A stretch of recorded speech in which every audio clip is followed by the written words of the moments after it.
What's up, guys? Welcome to the Copy Blogger podcast. My name is Tim Stoddart. Thank you so much for joining us.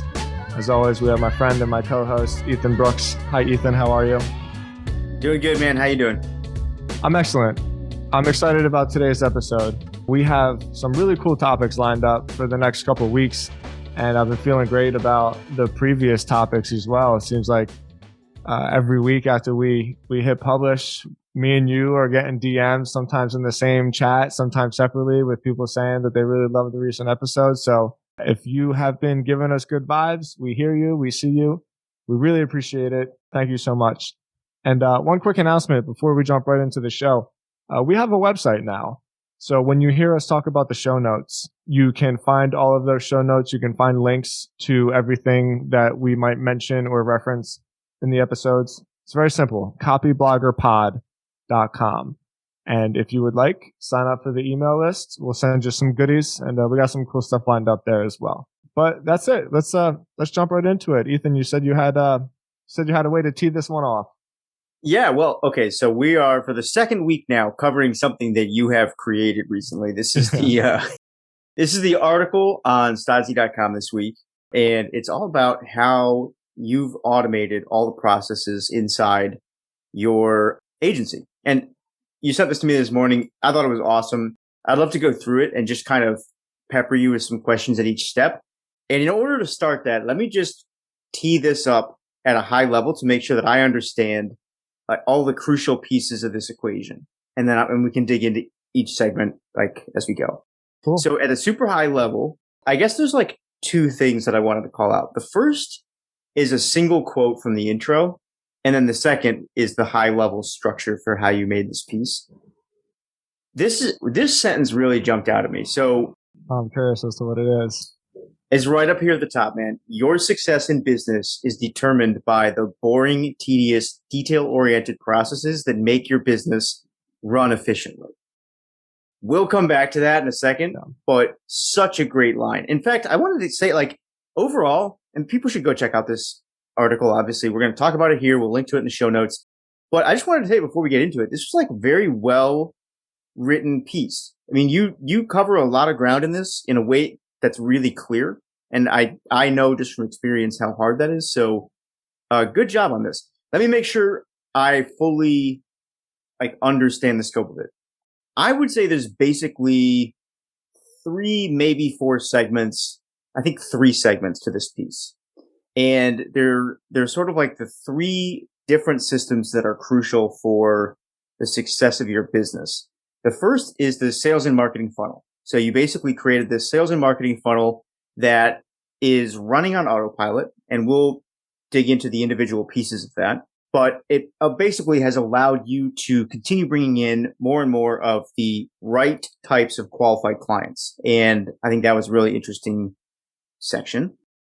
Then there's this intermediary step, onboarding and account services. So once you're bringing in these leads and basically closing that business, there is a set of automations in place that takes new business and transfer them to their account owner, their account manager. And we can dig into that. And then the third piece of the equation is this relationship between strategy and project management parts of your team. And this was interesting because, as you mentioned in the article, these are 2 teams that basically have a different set of responsibilities and very different communication protocols. Their strategy doesn't want to be communicating a lot because they just kind of need to be in the weeds of figuring out what strategy is. But project management needs to be communicating quite often. Those 2 teams rely on each other. And so you had to create a series of systems that allowed them to interact without sort of undermining what each has to do.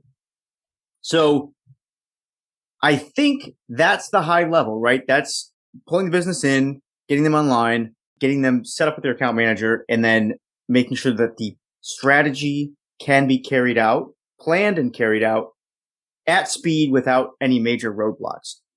Were there any pieces of this that you don't feel like I mentioned there? Because I think those are the sections I want to focus on, and I want to do them in a certain order. No. And Ethan, let me tell you, the fact that you were able to conceptualize what I was trying to say is thank you for recognizing that. I can't remember the last time I had an article stress me out this much. It's so dry and like instruction oriented that boy, I struggled with this one a lot. Really, Really? I did. I really, really did. And so to hear that you totally got it in the way, even publishing this morning when I sent it to you, I was like, oh, I'm still editing this, and I was just really trying to figure out the perfect order of sentences to. Because a lot of it's visual. Like there's a lot of times I was like, if I could just show you guys the documents that I'm talking about, it would make perfect sense. But I can't. One, because that would be inefficient, but two, because a lot of that has like pertinent information on it that I can't share, you know? And so I was like, how do I explain what the hell I'm talking about without actually just saying, this is what the worksheet looks like. This is what the spreadsheet looks like. This is what the such and such looks like. So thank you. And like, I really mean that. This one stressed me out for real. Well, yeah, absolutely. I mean, I know how hard it is to write clearly, so I'm not going to say that I am surprised this stressed you out, but it's a very clear piece. So I know how much work went into it. And it's super tactical too. So let's get into some of this. Let's get into some of the nitty gritty here. Yeah. Do you mind shooting screen control back over to me so that I can share my screen? We'll just go through this from top to bottom. By the way, I wanted to say, like, the reason I think we should go through this, there's a couple reasons. One, it's good. We have a lot of agency owners that listen to this, I think. Yeah. Me too. So this is going to offer a really great set of frameworks people can use to maybe extricate yourself from the day to day as an agency owner, scale some of your operations, start making more money if that's like a current goal. Also, similar to the conversation last week, I think a lot of this would actually transfer to other certain types of businesses. Yeah, like the one that comes to mind for me, and this is probably because that's where I spend a lot of my time, would be like newsletters, specifically ad sales.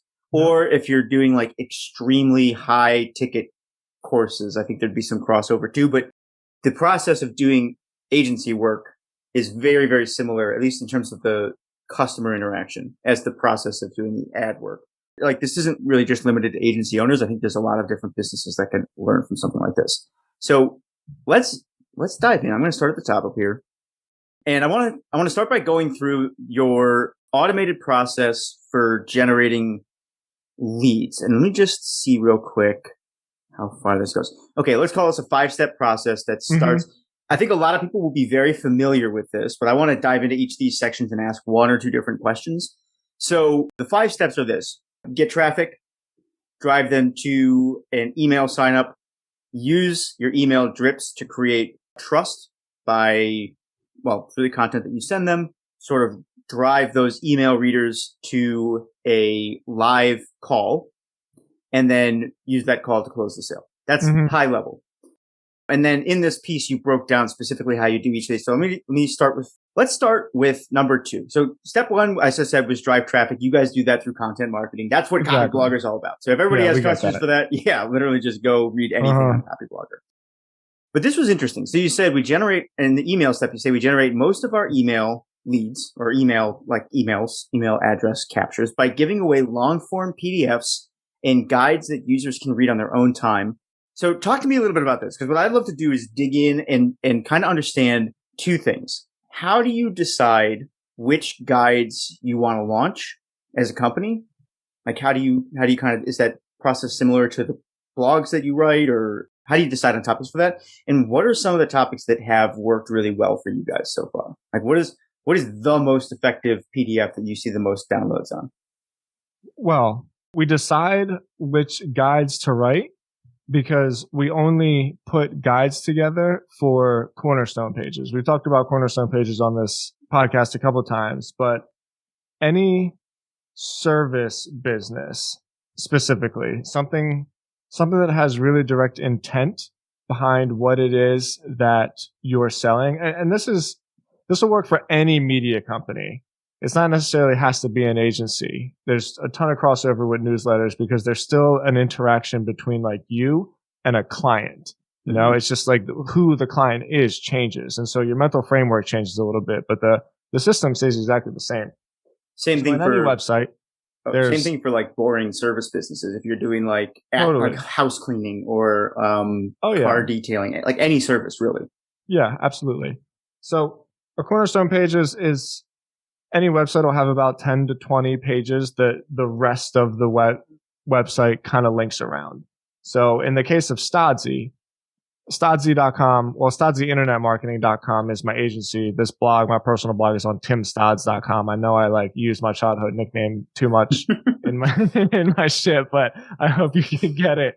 And so there's only 6 cornerstone pages that we have on Stodzy, and it's the industries we serve. So this part is important, and we talked about it before, but this is always why my conversion rate and my time spent selling is so low in relation to the amount of money that we generate, because of how targeted it is. So everyone knows what Stodzy does. It won't, probably not everybody, but I think a lot of people listening, we market specifically to behavioral healthcare centers. So that's drug rehab facilities, drug detox facilities, mental health facilities, eating disorder facilities. And there's 2 different variations of what we call harm reduction, which is like not necessarily treatment. It's just kind of like a long-term medication that keeps somebody that needs help from like doing anything stupid, basically. And so it's those 6 keywords, and that's it. And people really, really overcomplicate this. I got this trick from Noah Kagan, and he used to do this on sumo.com, where he would write these super, super long form guides. And this is when it clicked for me, where it's all the PDF is convenience. And he would say it on the top of the blog on sumo.com, it would just say, don't have time to read this? Well, click here to download the guide. I was like, I don't have to write a full guide. I already wrote the cornerstone page. So let me just take this page word for word and turn it into a PDF. Like, I don't have to do it over and over again. But somebody who is serious about needing these services is going to be the kind of person that says, you know what, tomorrow morning while I'm drinking my coffee, I'm going to print this thing out and sit down and really, really read it. Right. And so like at the end of these steps, we'll go through them all, but it says that the prospect has qualified themselves like many, many times. And so this is just step 1 of the qualification process. You know, like if you're willing to download a 22-page PDF and read it as like an instruction manual as a way to grow, you know, whatever business that you're working on, that's a qualification mechanism. And so it's very simple, but that's how we do it. That's fascinating. I didn't realize that you basically took the text from the cornerstone page and that is the guide. So I like that. That's got to be really strong for different SEO reasons. So for somebody who's thinking about doing this for their own site, let's say that they are aware of what 1 or 2 of their cornerstone pages would be. Can you just give me the high level like structure for those pages? Like what's going into these guides? Is it, you said it's 22 pages. So what are the kind of the major milestones inside that piece? Well, it's 22 pages when you put it together on a PDF, which includes like graphics. Like we spice them up. You know, I got a designer on Fiverr, charged me $150, and I say, hey, here's 3,000 words. Turn this into like a really cool PDF. I think the one in particular is 4,000 words, which is closer to 22 pages, but they typically won't have to be that long. What goes into it is education. And like, this is another qualifier, because what you're doing, this is what I've done. And you can see this even in the articles that I write on my personal blog. I'm telling people exactly what to do. And then you're just banking on the fact that people are busy and they got shit to do in their own lives. And they're like, why am I going to bother doing all this when this person already knows how to do it? Right. So you're qualifying yourself by saying like, hey, if you want to do it on your own, go ahead. Like this is the copy blogger way. Education sells, teaching sells. If you want to do it on your own, go ahead. Here's how to do it. I'll build my credibility through this content. But if you want to hire an expert, then we've already shown through these long form pieces that we've written that like we're the best in the business. So just don't bother and hire us.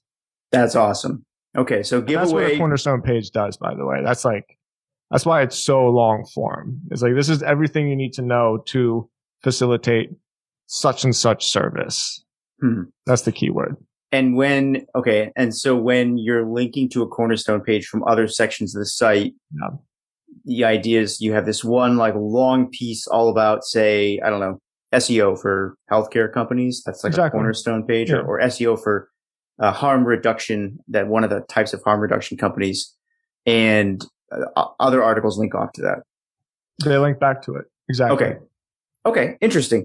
We start by creating long form content that draws people to the website. Then you are basically offering this long form content in downloadable form and like linking other pieces of content to this cornerstone page. Next step, or steps 3, 4, and 5 were interesting and quick, but the one that I really wanted to call out was 3. So once those people join your email list, you say, we generate all our leads and phone calls through email marketing. Again, because of what you said it helps qualify readers as serious potential clients. And what I thought was really interesting about the way you set this out was you said, so step 3 is basically, what does the email drip look like? And your framework is trust and proof. And you said specifically that, well, trust is basically like, here is showing you, we know what we're doing. So here's like how to basically do this. And then proof is, here's what we've done. So testimonials, client, case studies, stuff like that. And what I thought was really cool is that you cycle between these two on and off throughout the course of the email drip. And you have a screenshot here that goes like, literally trust proof, trust proof, trust proof. Yeah. How did you guys develop that? Where did that come from? And how do you think about this when you're like writing new email drips?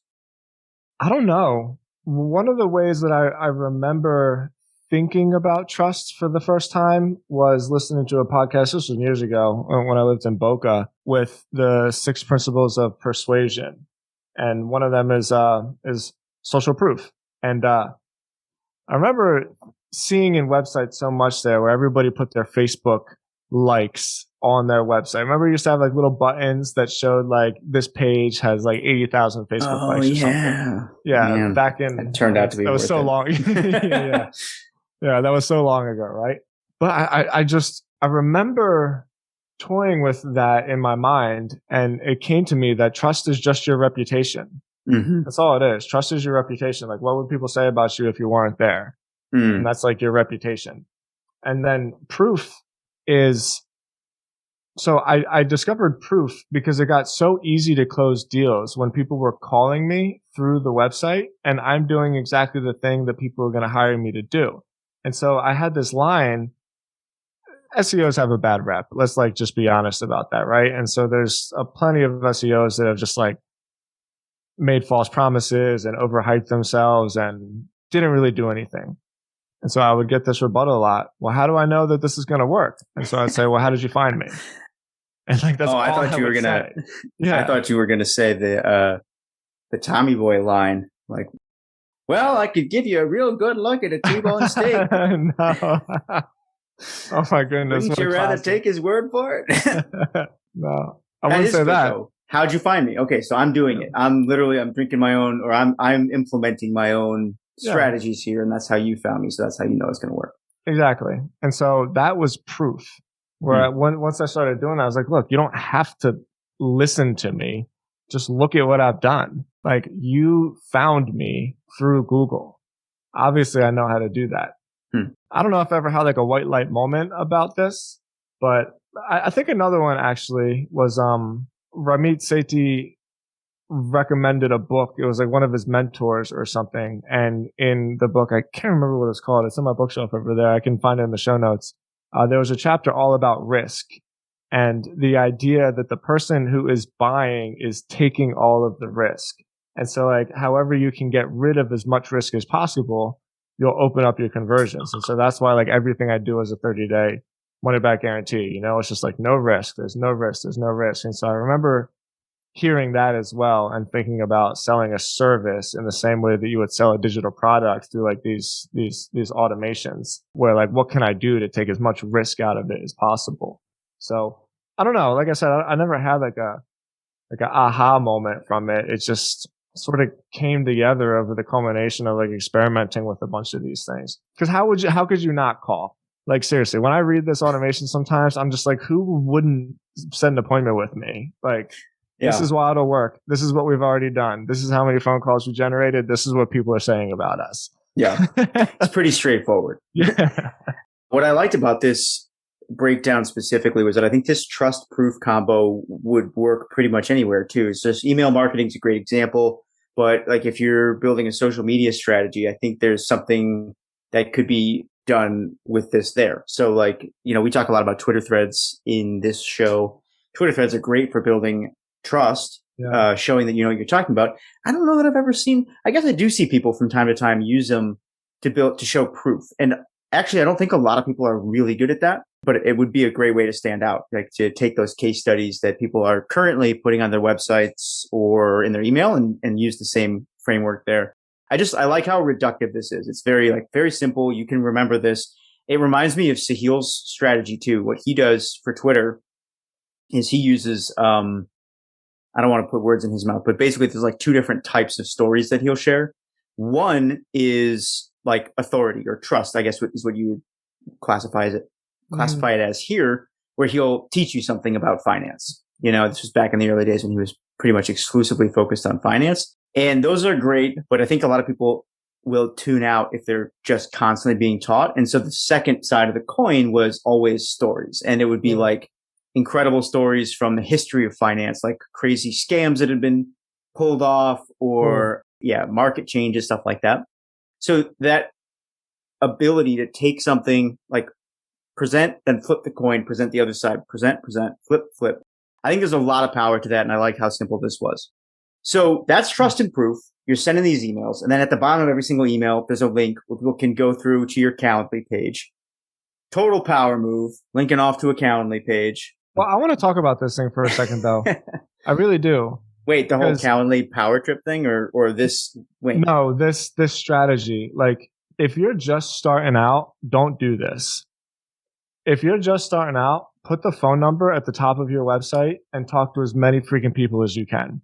Ooh. And like, this was why I was having a really, really hard time with this article, because there's so much stuff that I wanted to say, you know, and like, even within the departments that we're going to talk about, there's like automations that we put together. And so I was struggling with it, man. I am in a very fortunate position where we have earned the privilege to protect our time as like ruthlessly as possible. And so we'll go through it. Ethan will talk through it.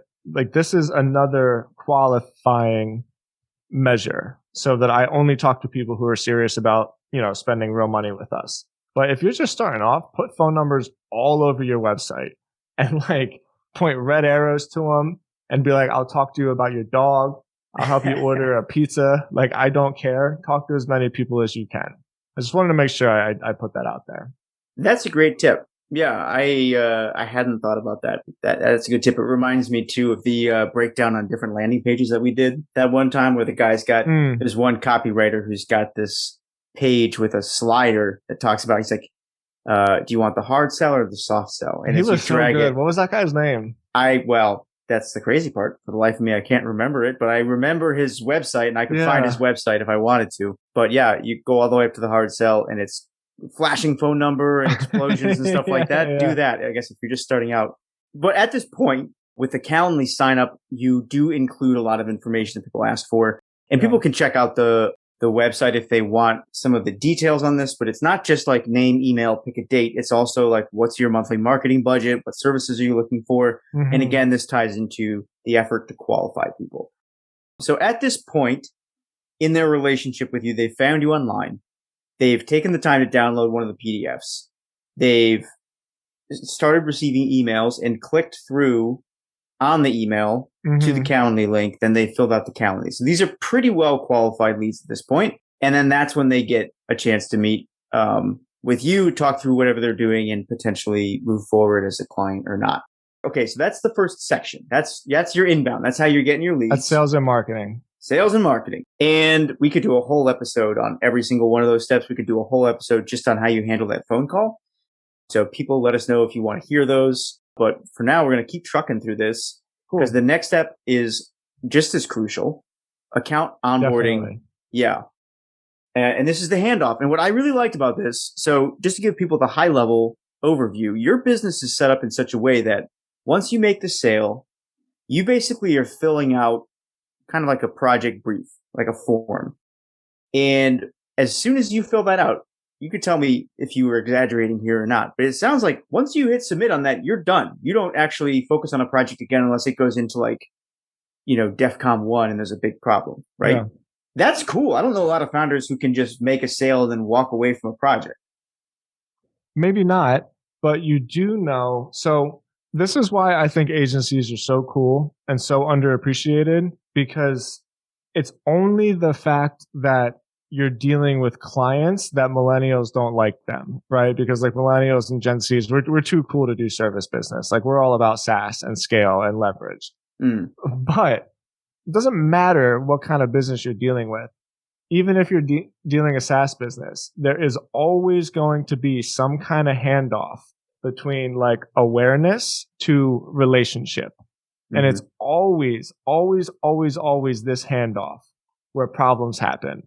So I grew up doing carpentry. One of the most important lessons I ever learned in my life was Mike Thornton. He was this big, giant carpenter, had like huge bare hands, wore a flannel shirt every day. And he told me that the weakest point of any structure is in the joint. And I never ever forgot that. And so anytime I was putting these processes together, I would draw quite literally on the board behind me, like, where are the joints? Where are the connection points? Like, what are the nails that could snap if a storm comes through? And the biggest joint in any company, whether it's an agency or an accounting firm or a newsletter company or a SaaS company that's handing off people to customer service, the biggest joint is always going to be the relationship between like awareness into relationship. And so you can't fuck that part up. And that's why it's so boring and it's so tedious. And like, oh, who wants to talk about onboarding? I want to do sales, like I want to 10x and shoot to the moon. But you can shoot to the moon all you want. And if all of your customers get stuck, they bottleneck in onboarding in whatever kind of business you have, you're going to have huge problems. And they're terrible problems to solve because everybody's mad at you. So like, I really love this section, even though most people's eyes will like glaze over it here. Yeah, well, that's such an interesting way of putting it too, with the carpentry, which by the way is not in the article. That's a great extra little bonus for everybody listening. But it sounds like there's a lot of stories there too. I mean, this isn't something that you come out of like, entrepreneur kindergarten knowing. So how did you kind of like, how did you learn that this is one of the most important joints in the business? And what did it look like when you first designed this process? Like, what was that experience like? Well, I learned it through just like endless bottlenecks of onboarding. Mm-hmm. Continuously. I mean, geez, right here, we love talking about business ideas. I think he is doing something like this. His isn't quite an onboarding consulting agency. His is like a company post-pandemic consulting agency where he does a lot of this stuff. He puts documentation together. Mm-hmm. But the pain that you feel from a client who you've spent months, sometimes years trying to close, and that client getting off to like such a bad start because every time they reached out to you, you didn't have their website logins or like you didn't have their credit card and like you sent an invoice to the wrong email, and the pain that you feel when you lose deals from just stupid shit like that, not being tight and not being clean. I mean, it's awful. It's the absolute worst as like a salesperson and an entrepreneur. So what's I don't interesting even know how about many. that, it's just dozens. What's interesting about that to me is that there is a solution to that. And what it is that as you're operating, you kind of feel this pain point, like something new comes up, it's a problem, you end up solving it. And then there's an option right there. You're at this fork in the road where you can put your head back down and keep working, or pause for a second and like think about your system and like ask yourself, why did this happen? And how can I avoid this happening again? And that's that split between working in your business and working on your business. So can you tell me a little bit about how you structure time to make those refinements as the leader? Like, how often are you working on these processes? And when something new comes up like that, like say a new, stressor that forces a client either away or just creates static with a client, what does the actual process look like for you analyzing that as the leader? Yeah. That's a really great question. And this was a hard lesson for me to learn. And I think this is a valuable lesson for anybody trying to figure this out for themselves too. In the past, it was everything stops until we fix this. And maybe that was the right way to do it. Maybe it was the wrong way to do it. I'm really not sure. That was just my obsessive personality kind of saying like, everybody stop, all hands on board until we figure this out. Now, and this is probably maturity and just time of knowing that the world's not going to fall apart if somebody's mad at me, But now it's very much under the Stephen Covey urgency importance matrix. And it's like, even if something is like really, really wrong, sometimes we'll just straight up ignore it because we know that we're taking our eye off of section 2, which is like important, not urgent, and spending time on section 3, which is urgent and important. It's easy to say, it's a little bit more difficult to do when a client might be emailing you and like they're really, really pissed off and stuff like that. And, you play it by ear. I'll have one of the account services reps just try to hold their hand, try to save the deal, do the best we can. Like no matter what, personally, like it's really important to us as a company that we treat people right. If someone's not satisfied, they're never going to get burned or anything like that. Like we'll never just ignore a problem and be like, I don't got time to deal with that. That's not what I'm saying. What I'm saying is every second that you take your eye off of downfield is like a second that you're not progressing. So in today's Stodzy, with our culture being what it is, I got to say we don't spend a whole lot of time wiping slates clean and fixing things. Rather, it's just a continuous like, okay, what's the next step to get to this? What's the next step to get closer? What's the next step to get closer? And then I think tactically, what's important, and this is what I learned through the E-Myth, which I've talked about like a million times, it's like any time that you do this stuff, you write it down. And then you have a meeting on Monday and everybody says like, crystal clear. Like we all know how this works now, right? Like I'm saying it once. If you have questions, we got it. Say it over and over again. We'll sit here as long as we need you to figure it out. But as soon as this meeting is over, this is it. So like crystal clarity. That's how we do it now. And I think that's the best way we've ever done it, truthfully. That's really interesting. We'll be sure to link off to a version of that Covey matrix, or some people might know it as like the Eisenhower matrix. Yeah. For anybody who hasn't seen that yet. But I was reading about that recently. So the Boron Letters, Gary Halbert's copywriting letters? No. They're sort of like, they're one of these resources that I think a lot of copywriters these days point to as really good training for copywriting. So this guy, Gary Halbert or Halpern, I don't quite have his last name, but he was like a direct sales copywriter kind of guy. Very successful, very good at his job.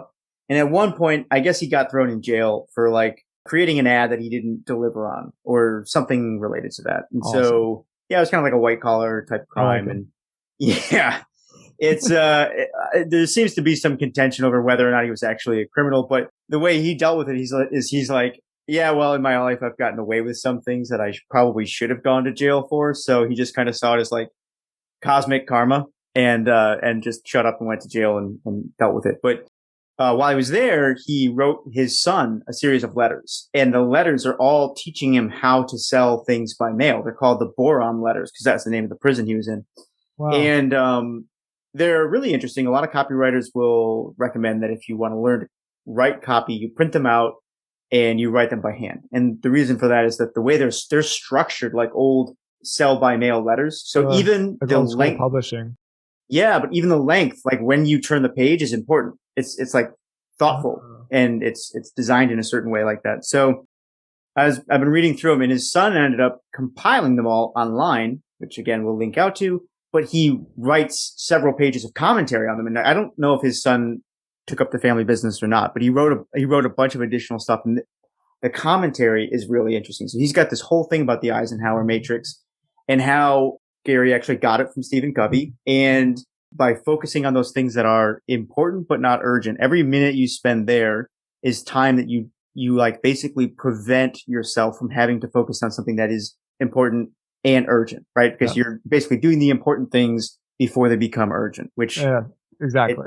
It's a really interesting thing. So we'll link off to that. But I think that's so important what you said, especially in this day and age when there's basically no end to the number of problems you can You know what? experience. And that's so important to do it there because it was an exercise for me to deal with just anxiety, but not even anxiety, like letting people down, and I think that's the urgent stuff that we get stuck in life. It's like someone's going to be mad at me. Someone's going to be disappointed in me. Like I am going to be responsible for some kind of catastrophe.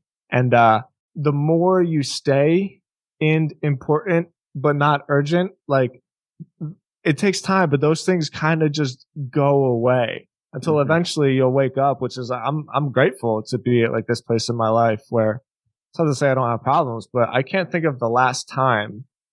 Like at Stodzy, we have a motto. It's urgency is the enemy of progress. And so like nothing is urgent. If anything is urgent, it's a huge problem. We're just like, what happened here? What happened here? It's a hum, right? It's like an 87% hum. It's like driving on the highway at 70 miles an hour at like 2000 RPMs. And so it was hard. It was like a real personal exercise for me over the last 5 years, but totally, totally worth it. Yeah, I like that a lot. I've never heard that saying before. It's a good one. But I've experienced the feeling that you're talking about. And For sure. before we hit record, we were talking just a little bit. I've been going through this exercise recently because what I think happens is like you basically allow things to become urgent. And it's not even that they like become urgent. There's always stuff that's screaming for your attention. Mm-hmm. And you have to develop the discipline to keep those things in their place. And like, a simple example of this is so well said. I'm writing that down. Say that exercise is important to you and like you want to build a lifestyle where you have 2-hour window at 5 days a week to exercise. If you work hard, you can pretty quickly get to the point where you'll have that window. What's harder than creating the window though is keeping it, because now all of a sudden you've got 2 hours of free time, or like free quote, air quote, free time. Yep. Somewhere in the middle of the day. And when these things start howling for your attention, that's the first thing that goes, right? It's like, oh, well, yeah, I'll skip the gym today and I'll just get back on it. But what you don't realize you're really doing is you're like letting go of the discipline of keeping those things in check.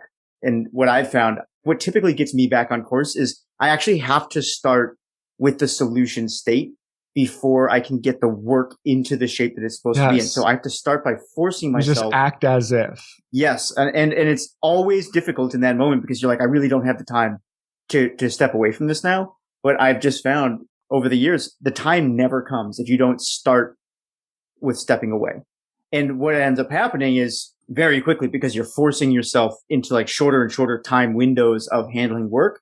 Like you said, those things, they start to disappear. You'll handle problems faster. You stay on top of stuff. You have to be a little bit more disciplined in your system for how you plan your days and stuff. But it always starts with the solution state. And I found that to be true with client work too. Like when I first started, so I used to do like web design, web development, and I was just a one-man shop, but I'd take on like clients here and there. And in the beginning, I didn't know how to set prices. I didn't know how to charge. I didn't really even know how to build websites. So I was kind of I was learning on the job. I know the feeling. But there's always this thing that I think a lot of people with client services go through is this, they say like I have 1 or 2 really terrible clients right now, but I need to keep them because I can't afford to get rid of them. And when I can afford to get rid of them, like then I'm going to start being more picky about the clients that I choose. And it was the same deal there. You had to start by actually walking away from the clients and just hanging out over a cliff and being like, oh my God, I don't know if I'm going to make enough money next month. And then inevitably what ends up happening is because you have forced yourself into this position where you are demanding more of yourself and of the people that you interact with, I found that very often it kind of pans out and then it snowballs, right? It's only once you attract these things into your life that they start to really deliver on those increasing returns. So anyways, I love this. This is, cool. Did I just cut you off? No, well, maybe, but I don't think you did it on purpose. I just said so cool because this isn't the first time where we've come across this kind of life design concept that translates well into our work. And onboarding is that shit that you don't have time for when you get busy. Like onboarding is that time at the gym. But you said it so well, where if you just live in the solution where it sucks, but and it's also kind of like the pay yourself first type thing. Like you stop paying your plumbing bill for like 3 months and like it really, really sucks, but it doesn't matter because like you aren't the kind of person anymore that freaks out about your plumbing bill. You're the kind of person that pays yourself first.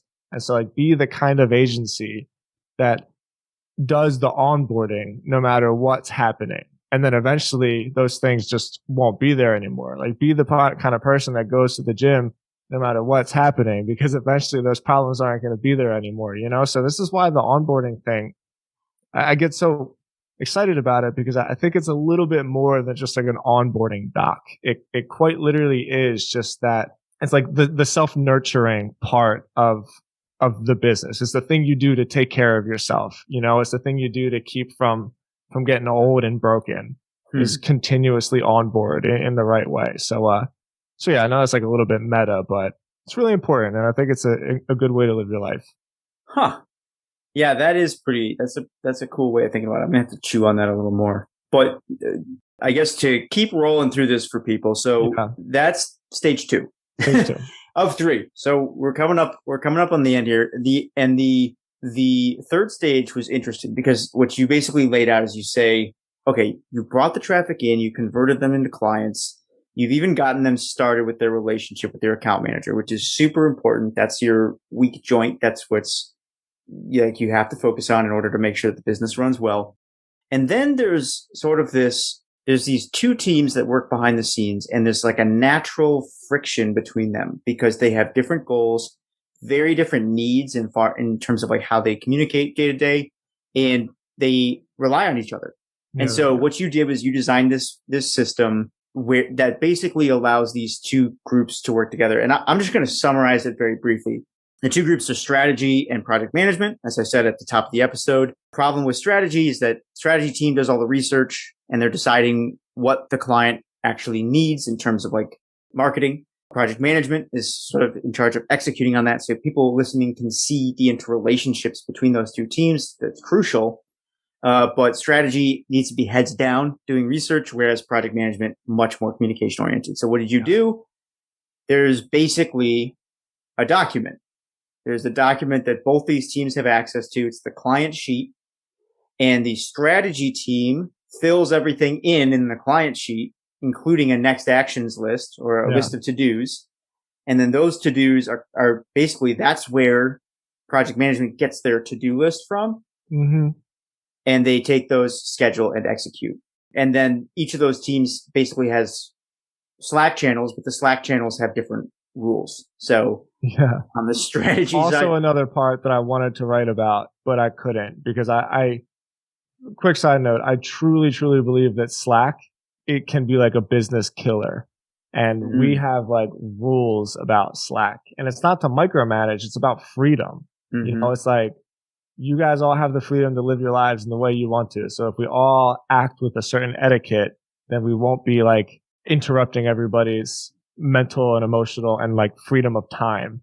And so that was another thing I really wanted to write about. But take me deeper on that, man. What are some of the keystone rules that keep Stodzy Slack running smoothly? One of them is only hit enter once. You know how on Slack it's so easy to be like, put it ding, boing, and just like sentences and hit enter. No. You got something to say?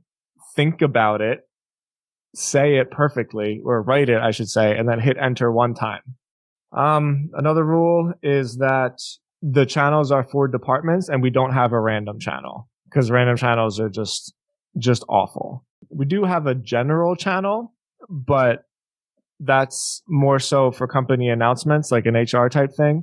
And on Fridays, we have like a little ritual of sharing like old things about ourselves. So like I used to be in a band, and then like every once in a while you're like, hey, you guys might not know this about me, but I played bass for like 8 years in this band and we toured the East Coast and like, here's one of our songs. And then someone else is like, no shit, I used to play banjo. Here's one of my songs. And so like every Friday we have this thing where we just share like really random stuff with each other. And that's fun. Well, I have a whole like a whole process doc about Slack and how it works, especially with threads, because like, Sometimes a message is appropriate. Sometimes a thread is appropriate, because if in Slack, the UX, if you answer to somebody as a reply in a thread, then like only they get the notification as opposed to everybody else, as opposed to everybody in the channel. So we went through it, man. But it's the same thing. It's not micromanaging. It's freedom. Like you're giving people freedom to step away from Slack and do their job. Yeah, I like that a lot. And then what I've found, so some companies, like I used to work for this company called TopTal, which had very well established Slack etiquette. Cool. And some of the rules that really stood out to me there, no threads. No threads. None at all? None at all. And the reason for that is it makes it easy to drop into a channel and catch up on everything that's been said. And see everything. Yeah. Sure. And the other was no spelling errors. In fact, we literally had that. Yeah, it's kind of like that broken window theory. So if you kind of set a standard that everyone is expected to, similar to the, like, think about your point and press enter once, it's like you're expected, if you're going to make a message, you're expected to think through it, write it out clearly, write out correctly. And we don't tolerate misspellings, because misspellings are like an oversight in the execution of you sharing your message. And that probably sounds nitpicky on the surface, but what it led to was like a culture. Yeah, exactly. It was, I think it lifted other things up. And, you know, TopTal certainly had plenty of its own culture problems, but one thing that was like very kind of refreshing, it was nice. You started to notice it after a while, and you certainly notice it when you leave and go somewhere else that is a little bit like they play it more fast and loose on Slack. There's really something to the what you demand, or like the standards you hold people to in terms of communication. Huddles too. I actually think Slack's the upgrade to have huddles. I love them. They're so brilliant. It's so much easier to click huddle than it is to get on a Zoom meeting real quick. Oh, that's interesting. Yeah. Yeah. Well, it's definitely an interesting tool, and I think it's cool you guys have like a series of rules around it. Did you say you have some kind of strategy doc that you might share related to how you guys think through this, or you just? I can share that. Yeah. All right, cool. I think I can. There's nothing pertinent on that. I can share that. All right. Well, we'll link that up in the show notes. But the interesting thing here again was that basically these two teams, they rely on each other. They cannot communicate the same exact way without driving everybody nuts on both sides. And so you had to basically create this system that allowed them to like work together without driving everybody crazy. Yeah. So I thought that was really cool. I hadn't thought through some of these processes before in this way. And so I definitely encourage people to check out the full post if they're interested in more. I think there's some of these things that you get into more detail in, but that's the high level stuff for sure here. You got your automations for sales and marketing, automations for onboarding, and then it is automations on the strategy side, because this document sort of moves its way through the system, the client sheet. Yes, and it's also automations on, well, actually one level above this as well. This is another reason why I think I wanted to write this in a way that it applied to everybody. Like every business has the generate business, the generate attention, and then the handoff between attention to relationship, even if your relationship is purely digital. Like even if it's QuickBooks, do you have guides on it? Do you have ways to use it? Do you have a way to communicate? This is how we work, because you need that. And then there's the getting shit done team. Like there's always those three things. There's the attention team, the communication team, and then the getting shit done team. And so like the getting shit done team has to be autonomous from the sales and marketing team, because if they depend on each other, then there's going to be breaks there. And same thing with account services. Like account services can't rely on the getting shit done team, because there's going to be a time where they need an answer to something right now because the client's on the phone.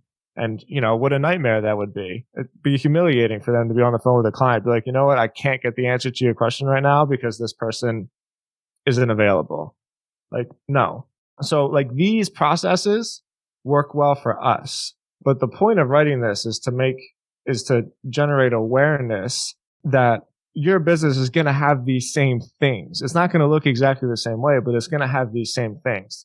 So the relationship between the getting shit done team at Stodzy is strategy and project management. Strategy likes to hang out in the dark. They like to have their hoodie up. They like to have their headphones up, and they need to think. It's kind of like developers, right? Like, don't interrupt developers. They're working. Don't bother them. That's why they're so grumpy all the time.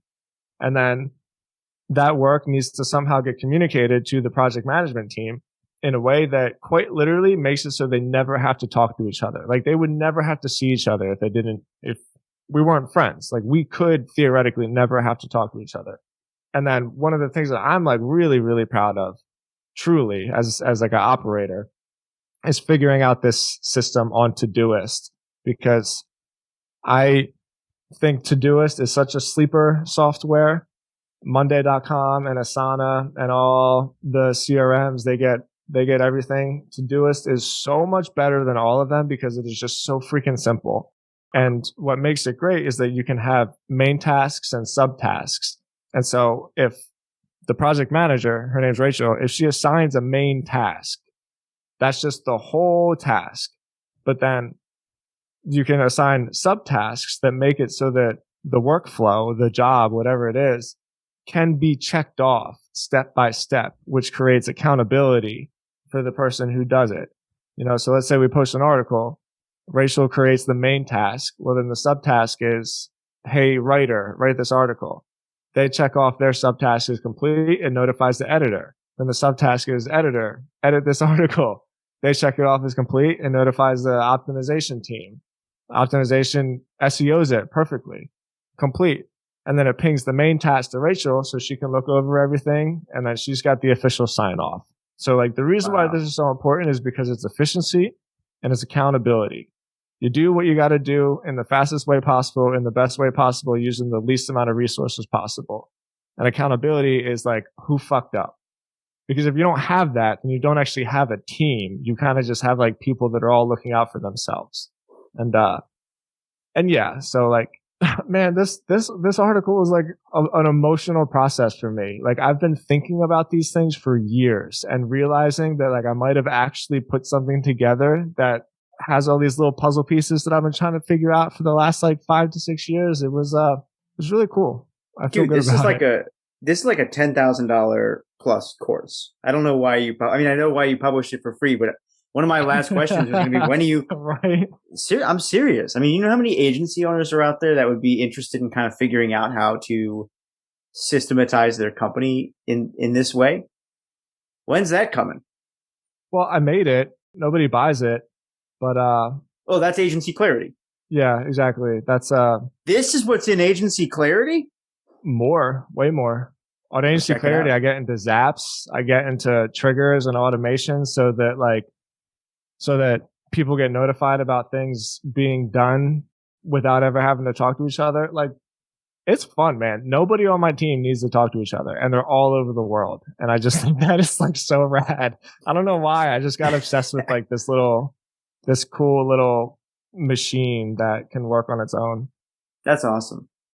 Yeah. Well, as somebody who is sort of certainly kindred spirit with developer / strategist / person who would prefer not to be slacked all day long, I definitely respect the system. I thought this was a cool piece, man. And I think it's super clear. It's super actionable. I think people can check it out. There's a lot of cool examples in here of emails, email flow structure. So I hope people check it out. We'll link up to some of these other resources as well in the show notes. And like Tim said at the top of the episode, go check out the website. In fact, you know what we'll have to do is we'll have to put something cool over on the website at some point to drop people over. Yeah, you're right. I have some courses that I have like in my little back pocket that I've created over the last year or two. I wonder if we should give one of those away for free to give it to people. Copybloggerpod.com. By the time this publishes, it's 6:10. This will publish on Wednesday? So this will publish on the 15th. If you listen to this and it's the 15th to the 16th, go to copybloggerpod.com and we'll have something to give away. Something cool. Yeah, there'll be something cool over there. No pressure. All right. Thanks for listening, everybody. Thanks, guys. Appreciate you.